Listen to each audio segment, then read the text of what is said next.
আমাদের টিনের ছোট ঘরটা বর্ষার সময় চুইয়ে চুইয়ে পানি পড়ে। বাবা অনেক দিন ধরে অসুস্থ। আগে মাঠে কাজ করত, এখন ঠিকমতো হাঁটতেই পারে না। মা মানুষের বাড়িতে কাজ করে সংসার চালায়। আমি পড়াশোনা করতে খুব ভালোবাসতাম, তাই অনেক কষ্ট করে একটা মোবাইল নেওয়া হয়েছিল কিস্তিতে। ভেবেছিলাম অনলাইনে কাজ শিখব, পড়াশোনাও চালিয়ে যাব। প্রথম কয়েক মাস কোনোভাবে টাকা দেওয়া গেলেও পরে সব এলোমেলো হয়ে গেল। ঘরে তখন চাল নেই, বাবার ওষুধ বন্ধ হওয়ার উপক্রম। কিস্তির টাকা দেওয়া যেন আমাদের জন্য বড় বোঝা হয়ে দাঁড়াল। একদিন দুপুরে হঠাৎ কিস্তি টাকা নিতে আমাদের বাড়িতে এলো। আমি দরজার আগাল থেকে দেখছিলাম। মা লজ্জায় মাথা নিচু করে বলল, বাবা আর একটু সময় দেন না, এই মাসটা খুব কষ্টে আছি। কিস্তি চারপাশে একবার তাকিয়ে শান্ত গলায় বলল, আন্টি আমি বুঝতে পারছি, চেষ্টা করব একটু সময় দিতে। তার কথাগুলো শুনে আমার মনে অদ্ভুত একটা চিন্তা এলো। গ্রামের কিছু মানুষের কথা মনে পড়ল, যারা সুবিধা পাওয়ার জন্য মানুষের দুর্বলতার সুযোগ নেয়। তখন আমার মাথায়ও ভুল একটা ধারণা ঢুকে গেল। আমি ভাবতে লাগলাম, যদি আমি ওর সাথে একটু বেশি ভালো ব্যবহার করি তাহলে হয়তো সে আমাদের আর চাপ দেবে না। সেদিন রাতে ঘুম আসছিল না। একদিকে অভাব, অন্যদিকে নিজের ভিতরের ভুল চিন্তা, দুটো মিলে আমার মনটা অন্ধকার হয়ে যাচ্ছিল। সেদিনের পর থেকে গ্রামের মানুষের চোখ যেন বদলে গেল। আমি বাইরে বের হলেই দু একজন আর চোখে তাকাত, কেউ ফিসফিস করে কথা বলত। প্রথমে পাত্তা দিইনি, কিন্তু ধীরে ধীরে কথাগুলো কানে আসতে লাগল। একদিন পুকুরে পানি আনতে গিয়ে শুনলাম পাশের বাড়ির এক আন্টি আরেকজনকে বলছে, মেয়েটা কিস্তির সাথে বেশি ঘোরাঘুরি করছে না। কথাটা শুনে আমার বুক কেঁপে উঠল। আমি মাথা নিচু করে দ্রুত সেখান থেকে চলে এলাম। বাড়িতে ফিরতেই মা আমার দিকে কেমন সন্দেহের চোখে তাকালো। তারপর ধীরে বলল, রিমি, গ্রামের মানুষ নানা কথা বলছে, তুই কোনো ভুল পথে যাচ্ছিস না তো? মায়ের কথায় আমি চুপ হয়ে গেলাম, কারণ আমি জানতাম আমি এখনো বড় কোনো ভুল করিনি, কিন্তু আমার চিন্তাগুলো ঠিক ছিল না। সেদিন রাতে অনেকক্ষণ ঘুমাতে পারিনি। মনে হচ্ছিল পুরো গ্রাম যেন আমাকে অন্য চোখে দেখছে। অন্যদিকে কিস্তিও বিষয়টা বুঝতে শুরু করেছিল। আগে যেমন স্বাভাবিকভাবে কথা বলতো, এখন একটু দূরত্ব রাখত। হয়তো সে বুঝে গিয়েছিল গ্রামের মানুষের খারাপ নজর ধীরে ধীরে আমাদের নিয়ে নোংরা গল্প বানাচ্ছে। তবুও আমার ভিতরের দুর্বলতা তখনও পুরোপুরি শেষ হয়নি। অভাবের চাপ মানুষকে কত সহজে ভুল রাস্তার দিকে ঠেলে দেয় সেটা আমি নিজের জীবন দিয়েই বুঝতে শুরু করেছিলাম। একদিন বিকেলে আমি সাহস করে কিস্তির সাথে কথা বলতে গেলাম। তখন বাজার প্রায় ফাঁকা। সে দোকানের সামনে বসে হিসাব লিখছিল। আমি ধীরে ধীরে তার সামনে গিয়ে দাঁড়ালাম।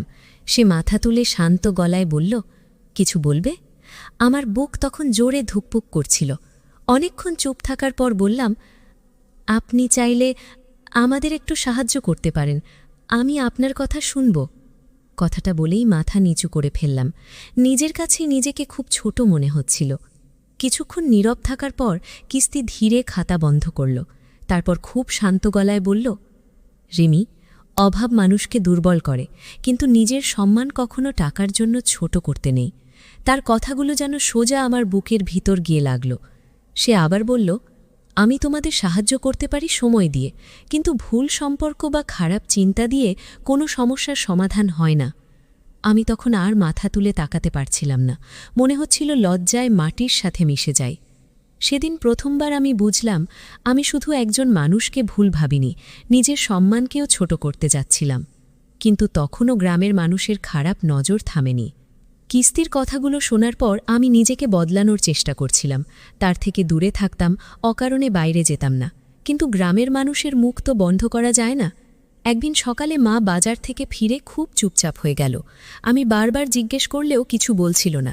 পরে পাশের বাড়ির এক খালা এসে বলল, মানুষ খুব খারাপ কথা বলছে তোমাকে নিয়ে, কেউ বলছে কিস্তির সাথে তোমার সম্পর্ক আছে। কথাগুলো শুনে আমার মাথা ঘুরে উঠল। আমি বুঝতে পারছিলাম আমার ভুল চিন্তা আর মানুষের খারাপ নজর মিলেই আজ এই অপমানের কারণ হয়েছে। সেদিন প্রথমবার মা আমার সামনে কেঁদে ফেলল। গরিব মানুষরে সবাই সহজে দোষ দেয় রে মা, কিন্তু সম্মান হারাইলে আর কিছু থাকে না। মায়ের কান্না দেখে আমার বুক ভেঙে যাচ্ছিল। আমি নিজের ঘরে গিয়ে দরজা বন্ধ করে অনেকক্ষণ চুপচাপ বসেছিলাম। অন্যদিকে কিস্তিও গ্রামের মানুষের কথা শুনে খুব অস্বস্তিতে পড়েছিল। সে এরপর আর আমাদের বাড়ির দিকে আসত না। দূর থেকে শুধু খবর নিত টাকা জোগাড় হয়েছে কিনা। সেদিন রাতে আমি বুঝলাম, মানুষ যখন ভুল পথে হাঁটতে শুরু করে তখন শুধু সে একা না, তার পরিবারও কষ্ট পায়। আর সেই প্রথমবার আমার নিজের ওপর খুব ঘৃণা হতে লাগল।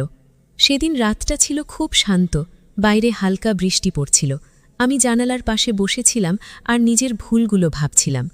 অভাবের কারণে আমি এমন একটা পথে হাঁটতে গিয়েছিলাম যেটা শেষ পর্যন্ত শুধু অপমান আর কষ্টই এনে দিয়েছে। পরদিন সকালে হঠাৎ কিস্তি আমাদের বাড়িতে এলো। মা ভয় পেয়ে গেল, কিন্তু সে শান্ত গলায় বলল, আন্টি, টাকার জন্য আর চিন্তা করবেন না, যতটুকু পারেন পরে দেবেন। আমি চুপচাপ দাঁড়িয়েছিলাম, তার দিকে তাকানোরও সাহস হচ্ছিল না। কিছুক্ষণ পরে আমি ধীরে বললাম, আমাকে মাফ করে দিন, আমি আপনাকে ভুল বুঝেছিলাম। কিস্তি হালকা হেসে বলল, ভুল শুধু তুমি না রিমি, আমিও করেছি। গ্রামের মানুষ কি ভাবছে বুঝেও আগে দূরত্ব রাখা উচিত ছিল। তার কথাটা শুনে আমার চোখ ভিজে উঠল।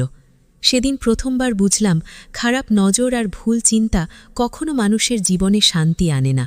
সাময়িক সুবিধা পাওয়া গেলেও শেষ পর্যন্ত সম্মান আর সম্পর্ক দুটোই নষ্ট হয়ে যায়। কয়েক মাস পরে আমি ছোট একটা কাজ শুরু করি। ধীরে ধীরে কিস্তির টাকাও শোধ করে দিই। গ্রামের মানুষও একসময় অন্য বিষয় নিয়ে ব্যস্ত হয়ে পড়ে। আজ এতদিন পরে পিছনে তাকালে মনে হয়, সেই সময় যদি আমি নিজের সম্মান আর সঠিক পথটা আগে বুঝতাম তাহলে হয়তো এত কষ্ট পেতে হতো না। তবে একটা জিনিস আমি শিখেছি, অভাব মানুষকে দুর্বল করতে পারে, কিন্তু নিজের চরিত্র আর সম্মান ঠিক রাখাটাই আসল শক্তি।